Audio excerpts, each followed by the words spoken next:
জি বাংলার জনপ্রিয় ধারাবাহিক চিরদিনই তুমি যে আমারের আর্য সিংহ রায় চরিত্রে ফিরেছেন জনপ্রিয় অভিনেতা জিতু কমল। দীর্ঘদিন পর ছোট পর্দায় কামব্যাক হলেও তার অভিনয় যেন দর্শক হৃদয়ে আগের মতোই ছাপ ফেলছে। চরিত্রের জটিলতা ও নীরব ভালোবাসা জিতুর অভিনয়ে দারুণভাবে ফুটে উঠেছে, কিন্তু ক্যামেরার বাইরে তার জীবনে যেন নীরব গল্প বলছে না।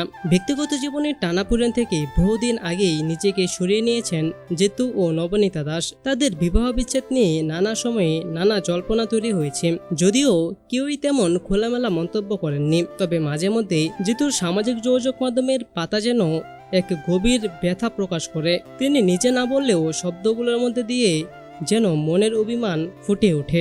রবিবার রাতে এমন এক পোস্ট করে ফের চর্চার কেন্দ্রে এলেন জিতু। তিনি লিখেছেন, একজন ভুল মানুষকে ভালোবাসার যন্ত্রণা সম্পর্কে, যারা সম্পর্কের ভার নিতে পারেন না, কেবল দায়িত্ব ছেড়ে চলে যান। তিনি উল্লেখ করেন, যাদের কাছে অন্যের চোখের জলও কেবল দুর্বলতা ছাড়া আর কিছুই নয়। এই পোস্ট যেন সেই অদৃশ্য যন্ত্রণার নিঃশব্দ চিৎকার, যা কেবল অনুভব করা যায় কিন্তু বোঝানো যায় না। অভিনেতার কথায় ভুল মানুষরা শুধু আসে, রেখে যায় শূন্যতা। এমন কথাগুলো পড়ে অনেকেই ধরে নিয়েছেন তিনি ভুল মানুষ বলতে তার প্রাক্তনকেই বুঝিয়েছে। প্রশ্ন উঠছে, এই শূন্যতা কি এখনো ভর করে আছে তার মনে, নাকি ইতিমধ্যেই জায়গা করে নিয়েছে অন্য কেউ? যদিও এই লেখার নিচে সংগৃহীত শব্দটি ব্যবহার করে অভিনেতা বোঝাতে চেয়েছেন এটি তার নিজের লেখা নয়, কিন্তু অনেক সময় ব্যক্তিগত অভিজ্ঞতা থেকেই আমরা অন্যের কথাতেও নিজেদের গল্প খুঁজে পাই। ঠিক তাই মনে করছেন নেটিজেনদের একাংশ। তাদের দাবি, এ তো প্রাক্তন স্ত্রীর দিকেই সরাসরি ইঙ্গিত। কেউ কেউ আবার এটিকে আবেগঘন বার্তা বলে উড়িয়ে দিচ্ছেন। তবে এই কথা নিশ্চিত যে